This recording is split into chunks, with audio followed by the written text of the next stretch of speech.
Browns radio analyst Nathan Zegura with his thoughts on the way OTAs have gone this far and what it means for the upcoming training camp.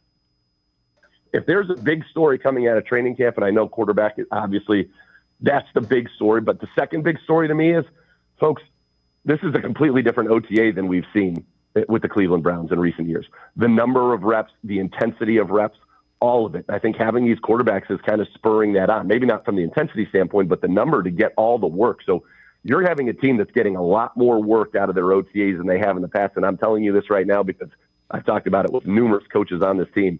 You're going to see, fans, when you come to training camp this year, longer, harder, more demanding training camp practices than you've seen in recent years from the Cleveland Browns. And G. Bush, it's needed. They better be. I think one of the reasons you had so many injuries and one of the reasons you've gotten off to bad starts is because they haven't been physical enough in training camp. You and I have talked about that before. We've been talking about it for years. And what we're going to do is we're going to extend the invitation to the Cleveland Cavaliers to do tougher training camps as well. We're going to the option for Camp Cupcake has now been declined. We need to see all of that this year in an offseason. But we didn't talk about the Cavs. Let's get back to these Browns. This is what they're supposed to have been doing.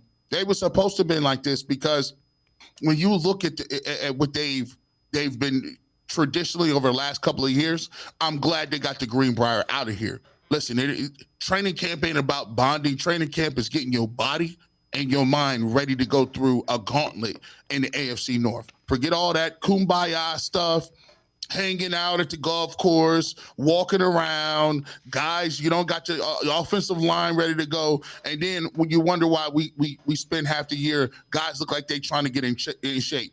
Mari Cooper came back just completely tired looking. He just looked like he just was a different person. I'm like, is that Amari Cooper playing tight end or something? Because this is different.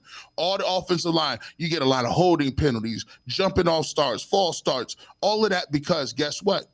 You're not ready to get out of your stance. You're not in good shape. I like the fact that DeJuan Jones is smaller. I want to see Joe Bitonio playing at a lower rate. Wyatt Teller playing at a lower weight. Because guess what? We need to have those repetitions where now, and we're going back to being physical too.